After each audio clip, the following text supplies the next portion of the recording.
এ হচ্ছে বাংলাদেশে এখন বর্তমান সরকারের বড় বুদ্ধিজীবী। পক্ষ নিছে বাউলদের, আলেমদেরকে থ্রেট করে যে আলেমদেরকে দেখে নেবে। আমিও বলে দিছি, ফরহাদ বাড়াবাড়ি করো না। একবার যদি মুসলমান ক্ষেপে রাজপথে নামে, কোদাল দিয়া তোমার দাড়িগুলো চাইসা জুতা পেটা করে বাংলাদেশ থেকে বের করে দিবে। পীর ধরা ফরজ না সুন্নত? আরে ভাই, চোর ধরা কি? চোর ধরা ফরজ না? কথা বলে, চোর ধরা তো ফরজ। ভণ্ড পীর ধরা জঘন্য হারাম। হক্কানি আল্লাহ বুজুর্গ পীরের সোহবতে যাওয়া ওয়াজিব। এটা একেবারে আহলুস সুন্নাহ ওয়াল জামাত একমত। ইঞ্জিনিয়ারের কাছে না গেলে ইঞ্জিনিয়ার হওয়া যায় না, ডাক্তারের কাছে না গেলে ডাক্তার হওয়া যায় না, বিজ্ঞানীর সোহবতে না গেলে বিজ্ঞানী হওয়া যায় না। আল্লাহ বলছেন কুনু মাস সাদিকিন, সত্যবাদী আল্লাহ বুজুর্গদের সোহবতে না গেলে বুজুর্গ হওয়া যায় না। ঈদে মিলাদুন নবী সাল্লাল্লাহু আলাইহি ওয়াসাল্লাম উদযাপনে জশ্নে জুলুস বা র্যালি করা জায়েজ কিনা? ভাই, ঈদে মিলাদুন নবী সাল্লাল্লাহু আলাইহি ওয়াসাল্লাম ব্যানারে আমরা মাহফিল করি, দরুদ সালাম পড়ি, ওয়াজ মাহফিল হয় আমাদের দরবার শরীফে সারা রাত। আমরা জুলুস করি না। তবে কেউ যদি করতে চায় করতে পারে, কারণ শুধু বাংলাদেশ না, তুরস্কের 60-70 লক্ষ মানুষ 12 রবিউল আউয়াল জুলুস বের করে। তবে আমাদের দেশে কিছু পীর একটা ভণ্ডামি করে, জুলুস বের হয়, দেখা যায় পীর সাহেব গলায় মালা পইরা উপরে বসে থাকে। এটাও তো একটা বেয়াদবি। হ্যাঁ, তুমি রাসূলুল্লাহর স্মরণে, রাসূলুল্লাহর আগমনের কথা স্মরণ করে জুলুস করবা, তুমি গাড়িতে বসছো কেন? তুমিও জনগণের সাথে হাঁটো। শরীরে তাবিজ ব্যবহার করা জায়েজ কিনা? তাবিজ কি তা বুঝিনি আমরা। কথা বলেন। কবজ না, কবজ তাবিজ। আউয়াদা ইউআউযু তাউইজ মানে বাঁচা, নিজেকে বাঁচানো, প্রতিরক্ষা করা। বুঝলেন? শরীয়তে একটা জিনিস হারাম, ওটা তামিমা। রাসূলুল্লাহ সাল্লাল্লাহু আলাইহি ওয়াসাল্লামের হাদিস, মান আল্লাকা তামিমাতান ফাকাদ আশরাক, যে তামিমা লটকাইলো সে শিরক করলো। তামিমা কি? তামিমা হচ্ছে নড়ি, জড়ি, বুটা, কড়ি, পাথর, সুতা, গাছের বাকলা, মৃত পশুর চামড়া, এগুলো হারাম, এগুলো শিরক। লামাযহাবীরা না বুঝে ফতোয়া দেয় যে তাবিজ ব্যবহার করা শিরক।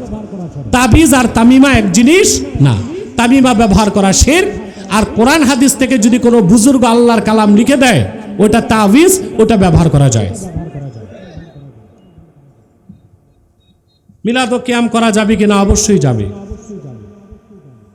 মৃত ব্যক্তির বাড়িতে দোয়া অনুষ্ঠান করে খাওয়া যায় কিনা? দোয়া করতে পারলে খাওয়াও যাবে।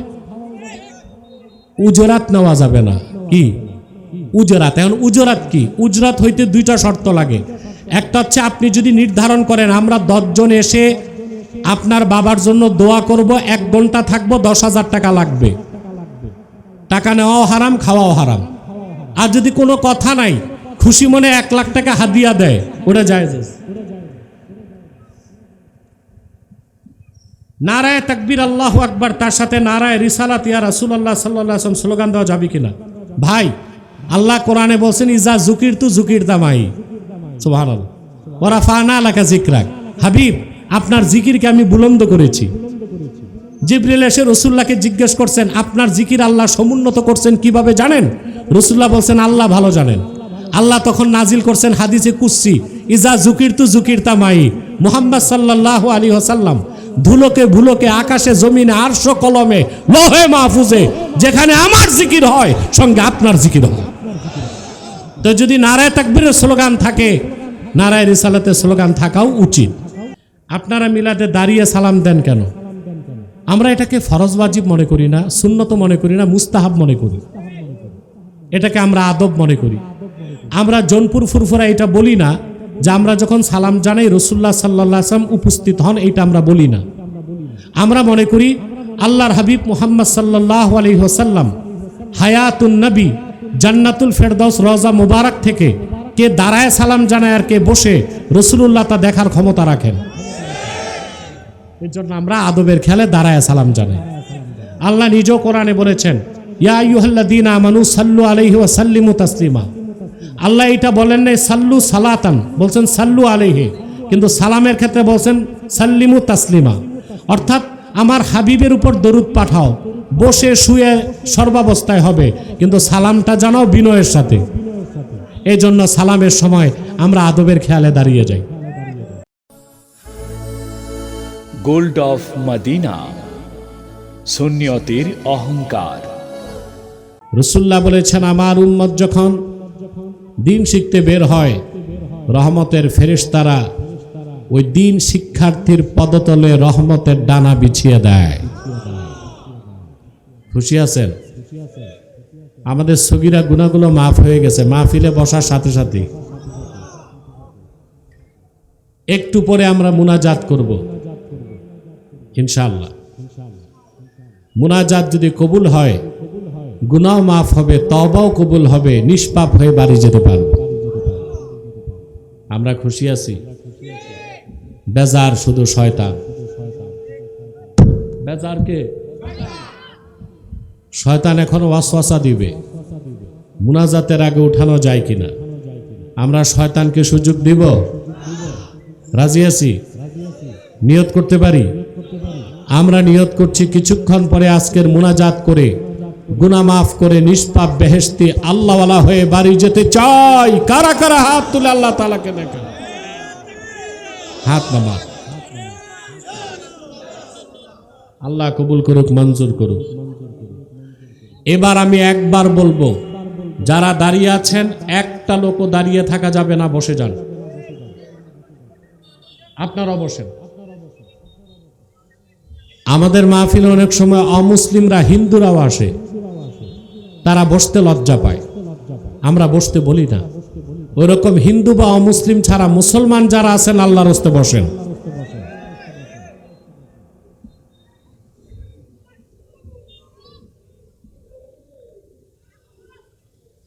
দাঁড়ানো লোকগুলো বসলে আমাদের প্যান্ডেল ভরপুর হয়ে যাবে ইনশাআল্লাহ। প্রিয় বন্ধুগণ, আপনাদের মাইক আমাকে সাপোর্ট দিচ্ছে না, আপনাদের সাপোর্ট লাগবে, মনোযোগ লাগবে। আজকে আমি সূরাতুর রাআদ থেকে দুইটি আয়াত তেলাওয়াত করেছি, 27 এবং 28। এই দুইটা আয়াত থেকে আমরা আলোচনা করব ইনশাআল্লাহ। তেলাওয়াতের মাধ্যমে মূল আলোচনায় প্রবেশ করছি। পড়ুন।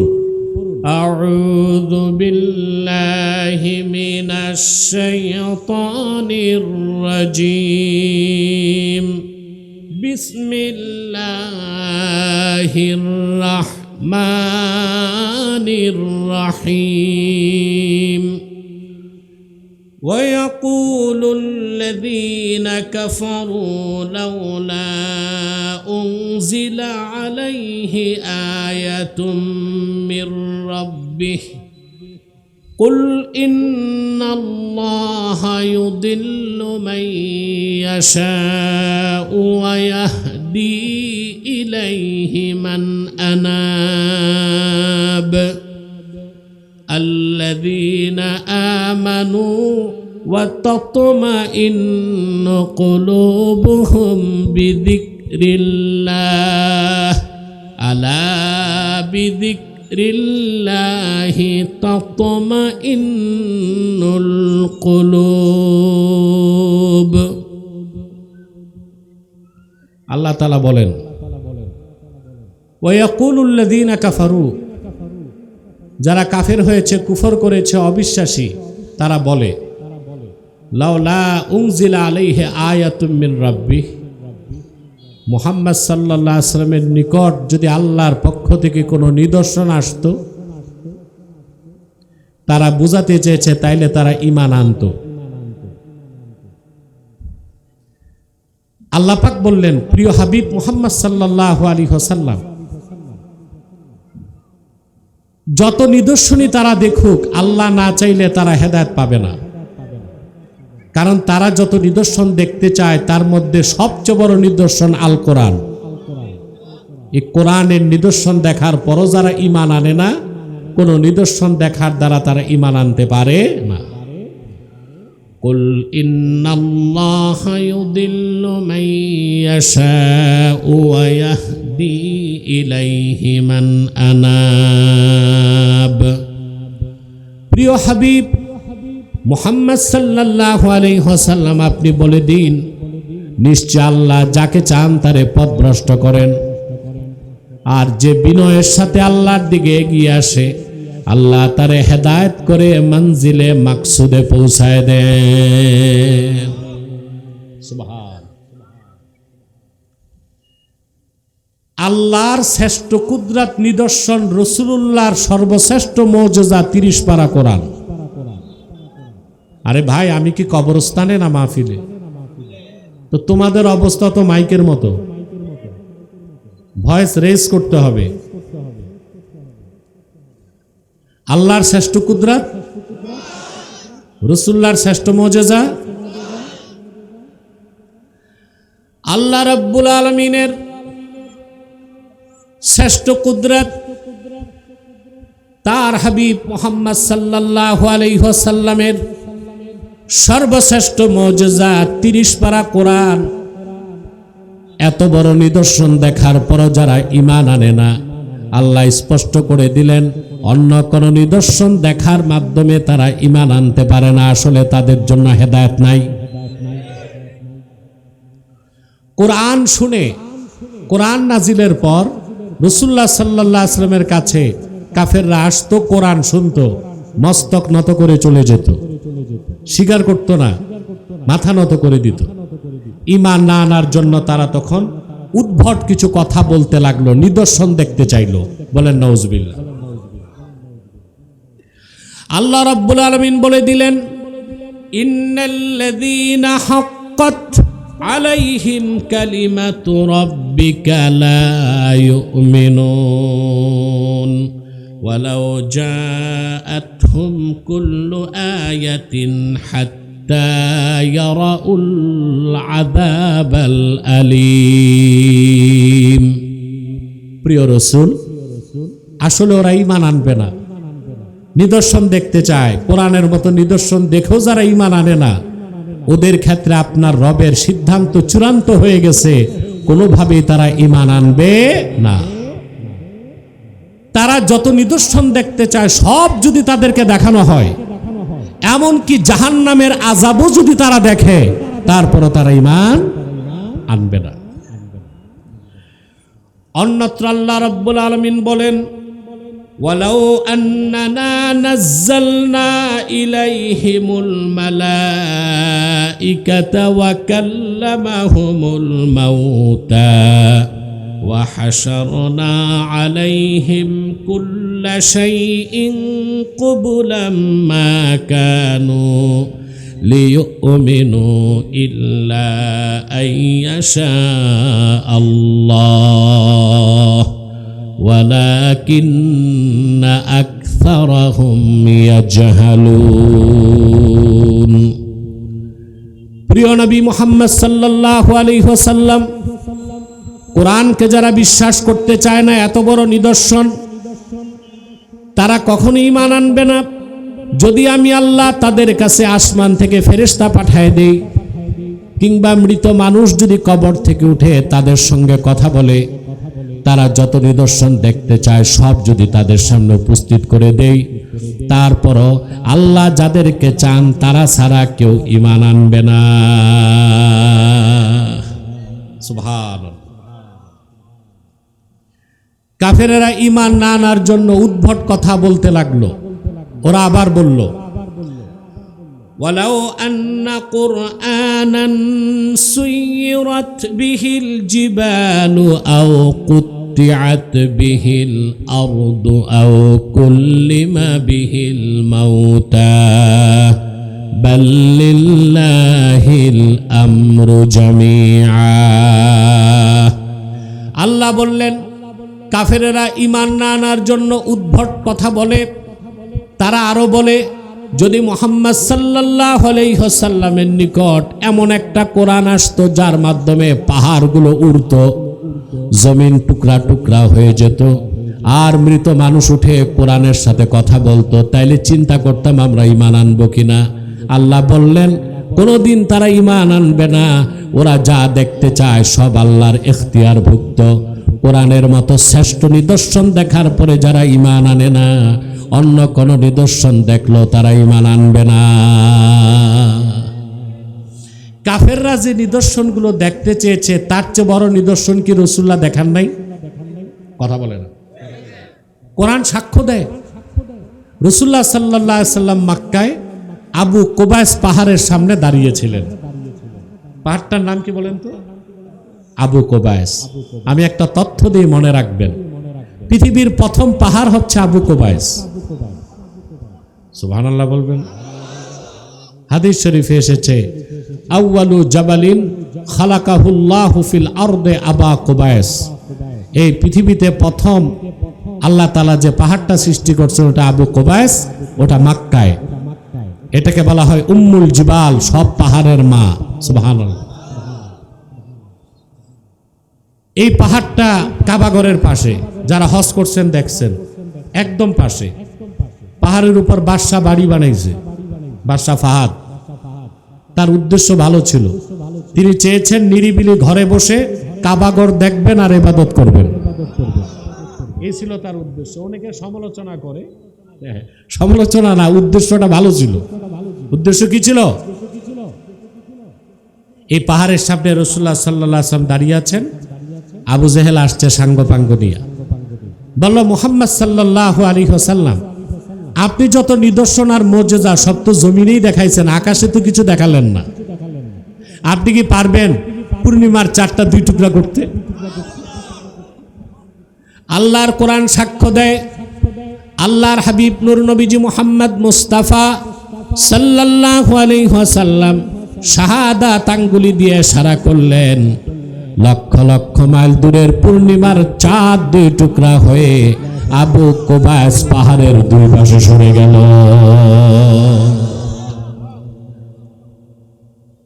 সেই কথাটিকে আল্লাহ কোরআন কারীমে বলেন, ইকতারাবাতিস সাআতু ওয়ানশাক্কাল কমার ওয়া ইয়ারাউ আয়াতান ইউরিদু ওয়া ইয়াকুলু সিহরুম মুস্তামির।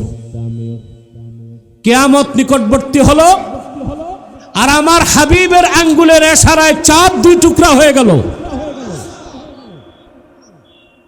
আবু জাহেল পাশে দাঁড়ায় দেখলো, কিন্তু ঈমান আনলো না। কত বড় নিদর্শন দেখছে, বলল এইটা তো চলমান জাদু। নাউজুবিল্লাহ। কাফেরেরা সব মিটিং এ বসে গেছে, যা আসলেই তো রাসূলুল্লাহ সাল্লাল্লাহু আলাইহি ওয়াসাল্লাম আঙ্গুলের ইশারায় চাঁদ দুই টুকরা করছেন। তোরা বললে এটা তো জাদুও হতে পারে। নাউজুবিল্লাহ। তারা তখন একটা সিদ্ধান্তে পৌঁছলো, যদি এটা জাদু হয় তাহলে আমরাই দেখছি, পৃথিবীর অন্য লোক দেখে নাই। আর যদি নিদর্শন হয় তা আমরা না, সবাই দেখছে। ওরা সিদ্ধান্ত নিল, এখন আরবের মক্কায় যত কাফেলা আসবে তাদেরকে জিজ্ঞেস করো তারাও চাঁদ দুই টুকরা হয়েছে দেখছে কিনা। মক্কার কুরাইশ কাফেররা ছড়িয়ে গেল চতুর্দিকে। শাম দেশ থেকে কাফেলা আসলো, ইয়ামান থেকে আসলো, সিরিয়া থেকে আসলো, মিশর থেকে আসলো, হাবাসা থেকে আসলো। প্রত্যেকে সাক্ষ্য দিল, আমরা নিজ নিজ জায়গায় দাঁড়িয়েছিলাম, আমরা দিব্য জেগে জেগে চোখে দেখেছি চাঁদ দুই টুকরা হয়েছে।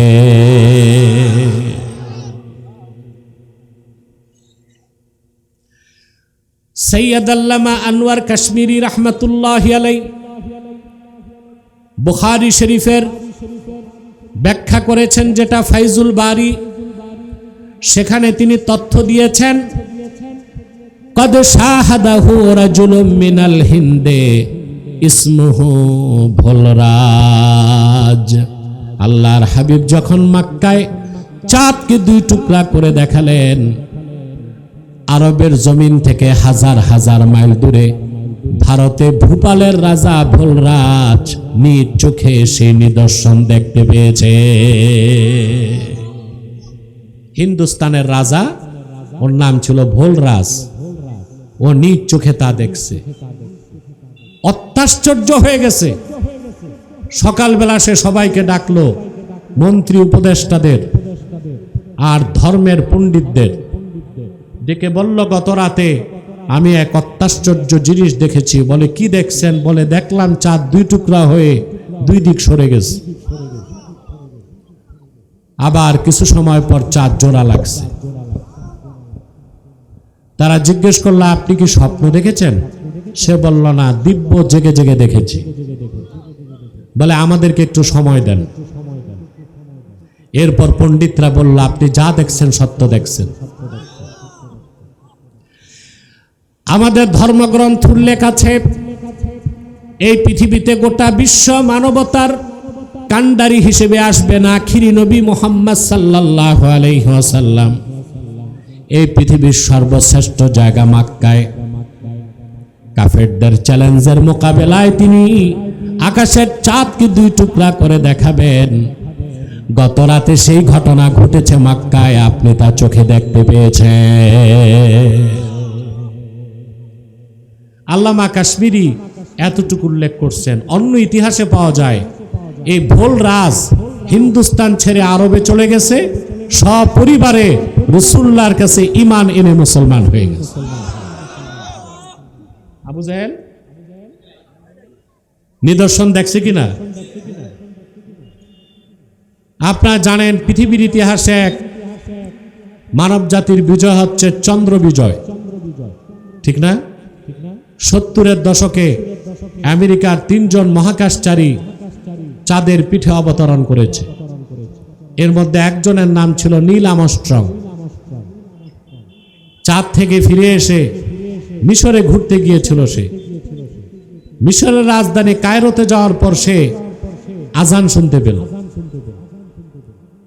মুসলমানদের জিজ্ঞেস করলে, আওয়াজটা কিসের? বলে, মুসলমানরা নামাজের জন্য ডাকে। বলে, এই আওয়াজ আমি চাঁদের পিঠে শুনে এসেছি।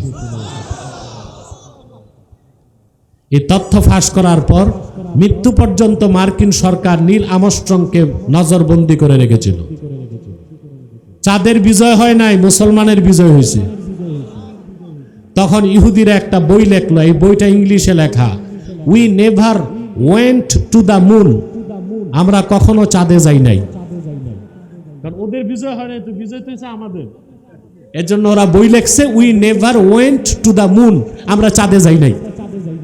এতে তো মুসলমানের খুশি, সুবহানাল্লাহ বলবেন না? নীল আর্মস্ট্রং আরো তথ্য দিয়েছে, চাঁদের মাঝখানে সে বিভক্তির একটা রেখা পেয়েছে। রাসূলুল্লাহ সাল্লাল্লাহু আলাইহি ওয়াসাল্লাম ১৫০০ বছর আগে চাঁদকে দুই টুকরা করছেন, এখনো সেই রেখা সেই মুজিজার সাক্ষ্য দিয়ে যাচ্ছে, বলেন সুবহানাল্লাহ। অথচ চাঁদে যখন 3 মহাকাশচারী অবতরণ করেছে, তখন পৃথিবীতে 70 কোটি মানুষ প্রোগ্রামটা লাইভ দেখেছে। কত কোটি মানুষ? এটা এখনকার কথা না, 70-এর দশকের কথা।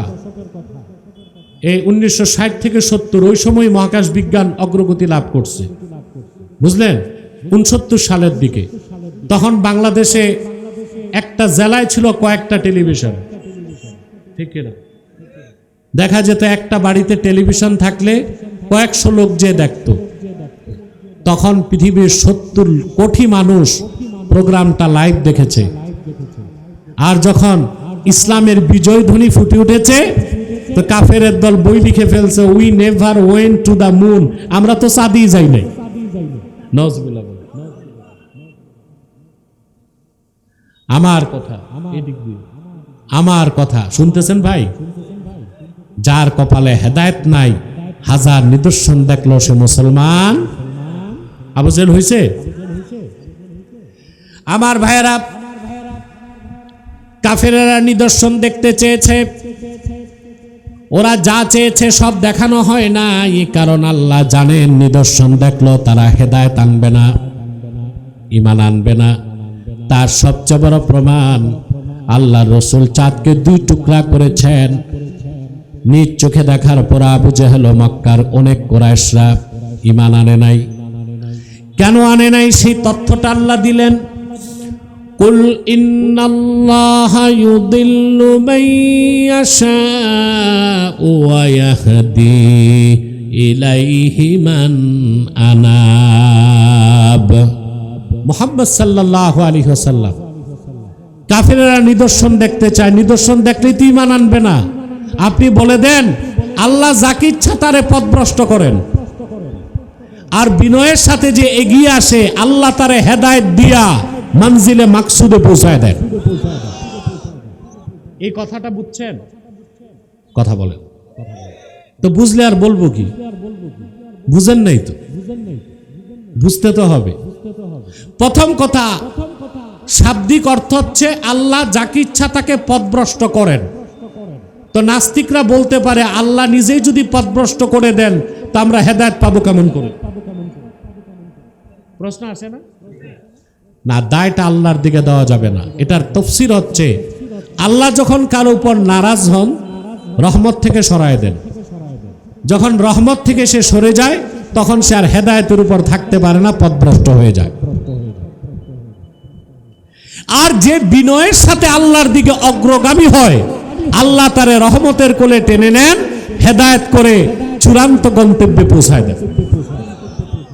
ইমাম বাইজাবি বলেন হেদায়েত দুই প্রকার। কয় প্রকার? একটা হচ্ছে ইরাআতুত তারিক, পথ দেখায় দেওয়া, এটা সত্যের পথ, এটা হকের পথ। আরেকটা হচ্ছে ইসাল ইলাল মাতলুব, হেদায়েত করে বান্দাকে গন্তব্যে পৌঁছায় দেওয়া। প্রথমটার কাজ কোরআনের, আর দ্বিতীয়টা আল্লাহর দায়িত্ব। সুবহানাল্লাহ। প্রথমটা কে করে? কোরআন পথ দেখায়, এটা সত্যের পথ। কিন্তু সেই পথে কে চলবে কে চলবে না সিদ্ধান্ত কে নেন? সুবহানাল্লাহ বলবেন। ইরাতুত তারিক, হকের পথ দেখাবার জন্যে আল্লাহর পক্ষ থেকে একজন দুইজন নয়, লাখের উপর পয়গম্বর এসেছেন। সবার শেষে এসেছেন আখিরি নবী আমার নূর নবীজি মুহাম্মদ মুস্তাফা সাল্লাল্লাহু আলাইহি ওয়াসাল্লাম। ১৫০০ বছর আগে তিনি মানব জাতিকে হেদায়েতের চূড়ান্ত পথ দেখায় দিয়েছেন, আর উম্মতের জন্য ৩০ পারা কোরআন রেখে গেলেন। কিয়ামত তক এই কোরআন মানুষকে সেই হকের পথ দেখাতেই থাকবে।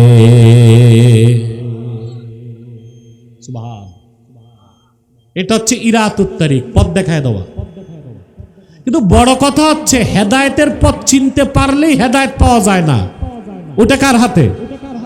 ওটা হচ্ছে ইসাল ইলাল মাতলুব, বান্দাকে হেদায়েত করে গন্তব্যে পৌঁছায় দেওয়া। সুবহানাল্লাহ বলবেন না? আমার খুব কষ্ট হচ্ছে মাইকের জন্য, এটা সাউন্ড নাই। আমার রাতেও প্রোগ্রাম আছে, তো এখনই যদি কাইট হয়ে যায় তো রাত চলবে কেমনে? মহা মুশকিল না? মাইক ম্যান একটু আওয়াজটা বাড়ানো যায় কিনা দেখো। প্রিয় বন্ধুগণ, আবার বাড়াতে যে নষ্ট করো না, একটু বাড়াও, শুধু পিছনে হরেনের আওয়াজ। ও মিয়া, তুমি কই যাও মাইক ঠিক করতে? হ্যাঁ, মাহফিলের মাঝখানে বসে আবার উঠো। কষ্ট হচ্ছে? আমি কি মেসেজ দিতে চাচ্ছি তা বুঝতেছেন? হেদায়েত কয় প্রকার? সত্যের পথ চিনলেই সত্য গ্রহণ করা যায় না, হকের পথ চিনলেই হকের পথে চলা যায় না। আমি দুইটা দৃষ্টান্ত দেই, কথা বলে না। মক্কার কুরাইশদের মধ্যে সবচেয়ে জঘন্য কাফের ছিল আবু জাহেল, ঠিক না? মুসলমান কত আজে বাজে নাম রাখে সন্তানের, সেন্টু, বল্টু, হকি স্টিক, ব্যালিস্টিক, জুতা, স্যান্ডেল, এসব নামও রাখে। কিন্তু ভুলেও কোনো মুসলমান ছেলের নাম আবু জাহেল রাখছে শুনছেন? এটা এটা মানুষ ঘৃণা করে। কি করে? এইরকম এক নিকৃষ্ট কাফির ছিল আবু জাহেল। কথা বুঝতে পারছেন? নিকৃষ্ট কাফির ছিল আবু জাহেল। এ আবু জাহেল, তার ঘনিষ্ঠ বন্ধু ছিল আখনাস বিন শরীক। কি নাম? আখনাস বিন শরীক। এই আখনাস বিন শরীক ছিল কুরাইশ কাফেরদের বুদ্ধিজীবী। এখন আছে না দেশি বুদ্ধিজীবী? বিগত 16 বছর আমরা দেখছি ফেসিবাদের সময় নাস্তিক বুদ্ধিজীবী, আর এখন দেখি আস্তিক বুদ্ধিজীবী, কিন্তু মুসলমান না। এর মধ্যে একটা হচ্ছে দেখতে ব্রাহ্মণের মতো দেখা যায়, ফরহাদ মজার। দেখছে? এই নাকি বুদ্ধিজীবী। আমি জানি না এত নোংরা মানুষের শরীরে মশা মাছি বসে কিনা। এত লম্বা দাড়ি, 3 ইঞ্চি মোটা মোষ, এত চওড়া সালোয়ার, ওর নাতিরে ঢুকানো যাবে। মাথায় একটা টুপি, পিছনে সরস্বতীর মূর্তি, সামনে লালনের বেহালা। এ হচ্ছে বাংলাদেশে এখন বর্তমান সরকারের বড় বুদ্ধিজীবী। পক্ষ নিছে বাউলদের, আলেমদেরকে থ্রেট করে যে আলেমদেরকে দেখে নেবে। আমিও বলে দিছি, ফরহাদ বাড়াবাড়ি করো না। একবার যদি মুসলমান খেপে রাজপথে নামে, কোদাল দিয়া তোমার দাড়িগুলো চাইসা জুতা পেটা করে বাংলাদেশ থেকে বের করে দিবে।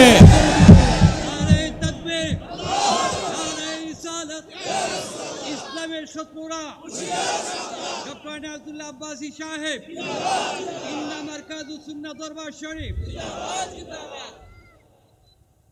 আশকারা পেয়ে গেছে।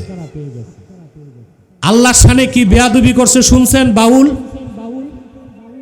এত বড় বেয়াদবি খোদার কসম আমি মুখে উচ্চারণ করতে পারবো না।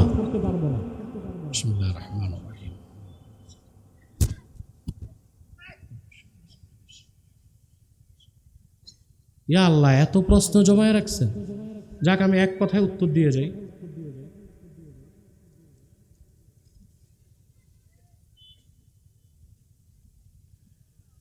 হাজি আমদাদুল্লাহ মহাজের মাক্কি ও জালাল উদ্দিন সুয়ুতি রহমতুল্লাহ মিলাদ মাহফিলের সময় দাঁড়ায় সালাম জানাতেন। হ্যাঁ, কথা সত্য। শুধু জালাল উদ্দিন সুয়ুতি আর এমদাদুল্লাহ মহাজের মক্কি না, আব্দুল হক মুহাদ্দিস দেলভি, শাউলিউল্লাহ মুহাদ্দিস দেলভি, শাহ আব্দুল আজিজ মুহাদ্দিস দেলভি, মাওলানা কারামত আলী জৌনপুরি, তারা সবাই মিলাদ শরীফ পড়তেন আর কিয়াম করতেন।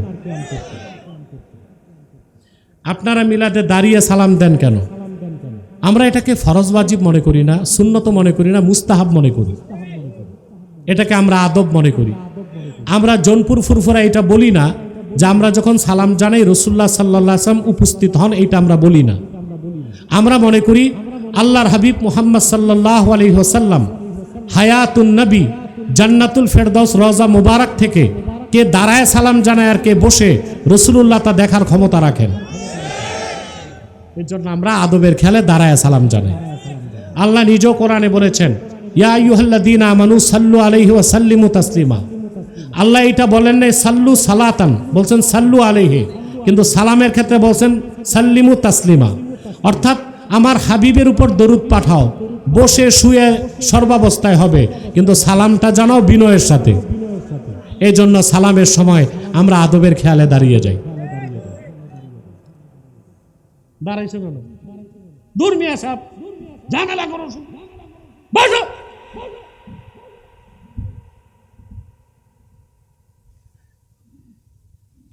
মিলাদে দরুদ ইব্রাহিম পড়ার সওয়াব কি? এখন যদি আমি প্রশ্ন করি, দরুদ ইব্রাহিম আবার কোন দরুদ? নামাজে পড়ি, তাশাহুদে। তো ওইখানে ইব্রাহিমের নাম আছে 2 বার, যার উপর দরুদ পড়ি আল্লাহ রসুলের নামও তো আছে 2 বার। তো হযরত ইব্রাহিমের নামে দরুদের নাম রাখার অধিকার তোমারে কে দিছে? বলবে ফতোয়া স্বামীতে আছে, এটাকে দরুদ ইব্রাহিম বলা হয়েছে। নসবিহীন ফতোয়া স্বামীর কথাও আমরা মানি না। এই দরুদের নাম সালাত ফিত তাশাহুদ, তাশাহুদের দরুদ। এটা নামাজের জন্য খাস, নামাজের বাইরেও পড়া যাবে, সওয়াব হবে। কিন্তু যেহেতু এখানে শুধু দরুদ আছে, সালাম নাই, সওয়াব কম হবে। এমন দরুদ পড়লে সওয়াব বেশি হবে যেখানে সালাতও আছে, সালামও আছে।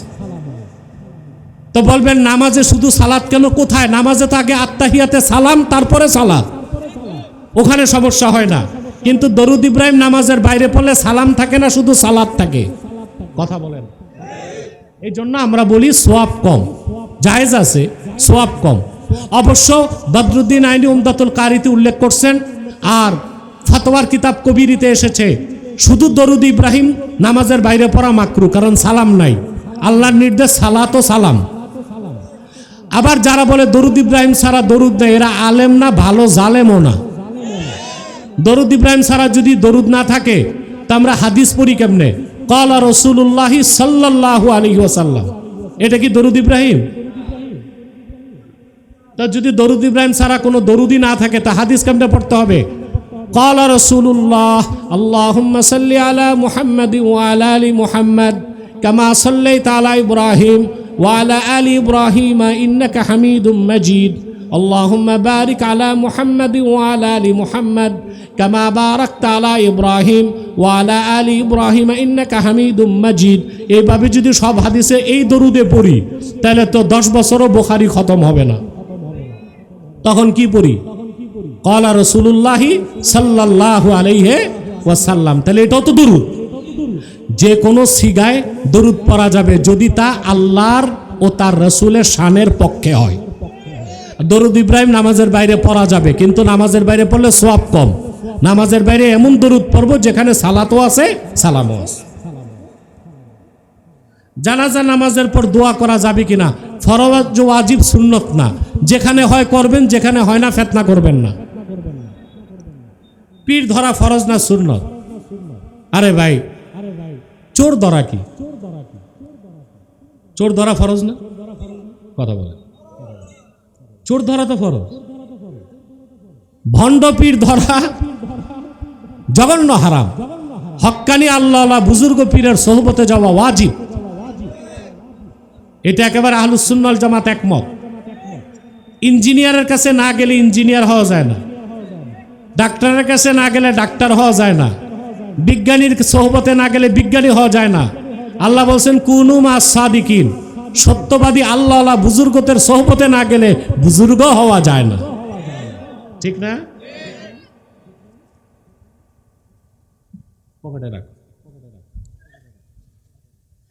ঈদে মিলাদুন নবী সাল্লাল্লাহু আলাইহি ওয়াসাল্লাম উদযাপনে জশ্নে জুলুস বা র্যালি করা জায়েজ কিনা? ভাই, ঈদে মিলাদুন নবী সাল্লাল্লাহু আলাইহি ওয়াসাল্লাম ব্যানারে আমরা মাহফিল করি, দরুদ সালাম পড়ি, ওয়াজ মাহফিল হয় আমাদের দরবার শরীফে সারা রাত। আমরা জুলুস করি না। তবে কেউ যদি করতে চায় করতে পারে, কারণ শুধু বাংলাদেশ না, তুরস্কের 60-70 লক্ষ মানুষ 12 রবিউল আউয়াল জুলুস বের করে। তবে আমাদের দেশে কিছু পীর একটা ভণ্ডামি করে, জুলুস বের হয়, দেখা যায় পীর সাহেব গলায় মালা পইরা উপরে বসে থাকে। এটাও তো একটা বেয়াদবি। হ্যাঁ, তুমি রাসূলুল্লাহর স্মরণে, রাসূলুল্লাহর আগমনের কথা স্মরণ করে জুলুস করবা, তুমি গাড়িতে বসছো কেন? তুমিও জনগণের সাথে হাঁটো। শরীরে তাবিজ ব্যবহার করা জায়েজ কিনা? তাবিজ কি তা বুঝিনি আমরা। কথা বলেন। কবজ না, কবজ তাবিজ। আউয়াযা ইউআউযু তাউইজ মানে বাঁচা, নিজেকে বাঁচানো, প্রতিরক্ষা করা। বুঝলেন? শরীয়তে একটা জিনিস হারাম, ওটা তামিমা। রাসূলুল্লাহ সাল্লাল্লাহু আলাইহি ওয়াসাল্লামের হাদিস, মান আল্লাকা তামিমাতান ফাকাদ আশরাক, যে তামিমা লটকাইলো সে শিরক করলো। তামিমা কি? তামিমা হচ্ছে নড়ি, জড়ি, বুটা, কড়ি, পাথর, সুতা, গাছের বাকলা, মৃত পশুর চামড়া, এগুলো হারাম, এগুলো শিরক। লামাযহাবীরা না বুঝে ফতোয়া দেয় যে তাবিজ ব্যবহার করা শিরক। তাবিজ আর তামিমা এক জিনিস না। তামিমা ব্যবহার করা শিরক, আর কোরআন হাদিস থেকে যদি কোনো বুজুর্গ আল্লাহর কালাম লিখে দেয় ওটা তাবিজ, ওটা ব্যবহার করা যায়। মিলাদ ও কিয়াম করা যাবে কিনা? অবশ্যই যাবে। মৃত ব্যক্তির বাড়িতে দোয়া অনুষ্ঠান করে খাওয়া যায় কিনা? দোয়া করতে পারলে খাওয়াও যাবে। উজরাত নেওয়া যাবে না। কি উজরাত? এখন উজরাত কি? উজরাত হইতে 2টা শর্ত লাগে। একটা হচ্ছে আপনি যদি নির্ধারণ করেন আমরা 10 জন এসে আপনার বাবার জন্য দোয়া করব, 1 ঘন্টা থাকবো, 10,000 টাকা লাগবে। টাকা নেওয়াও হারাম, খাওয়াও হারাম। আর যদি কোনো কথা নাই, খুশি মনে 1 লাখ টাকা হাদিয়া দেয়, ওটা জায়েজ। নারায়ে তাকবীর আল্লাহু আকবার, তার সাথে নারায়ে রিসালাত ইয়া রাসূলুল্লাহ সাল্লাল্লাহু আলাইহি ওয়াসাল্লাম স্লোগান দেওয়া যাবে কিনা? ভাই, আল্লাহ কোরআনে বলছেন ইজা যুকিরতু যুকিরতা মাই, সুবহানাল্লাহ, ওয়া রাফা'না লাকা যিকরাক। হাবিব, আপনার জিকিরকে আমি বুলন্দ করেছি। জিবরিল এসে রাসূলুল্লাহকে জিজ্ঞেস করছেন আপনার জিকির আল্লাহ সমুন্নত করছেন কিভাবে জানেন? রাসূলুল্লাহ বলছেন আল্লাহ ভালো জানেন। আল্লাহ তখন নাজিল করছেন হাদিসে কুদসি, ইজা যুকিরতু যুকিরতা মাই। মুহাম্মদ সাল্লাল্লাহু আলাইহি ওয়াসাল্লাম ধুলোকে ভুলোকে, আকাশে জমিনে, আরশ কলমে, লৌহে মাহফুজে যেখানে আমার জিকির হয় সঙ্গে আপনার জিকির হয়। তো যদি নারায়ে তাকবীরের স্লোগান থাকে, নারায়ে রিসালাতের স্লোগান থাকাও উচিত। আল্লাহ আমাদেরকে কবুল করুক, মঞ্জুর করুক। আচ্ছা আসেন একটু সালাত ও সালাম পরে দোয়া করি মহব্বতে। সাল্লাল্লাহু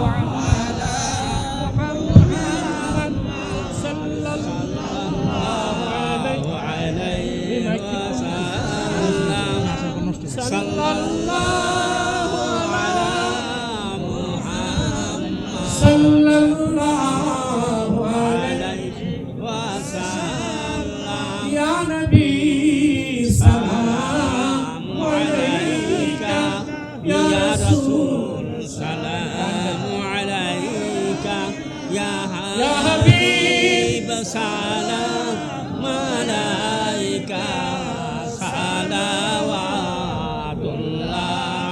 আলাইকা মুহাম্মাদুর রাসূলুল্লাহ সাল্লাল্লাহু আলাইহি ওয়াসাল্লাম খাতামাল্লাহু বিহিন নুবুওয়াহ ওয়া হাকামান লা নাবিয়্যা বা'দাহু ইয়া নবী সালাম আলাইকা ইয়া রাসূল ইয়া হাবিব সালাম আলাইকা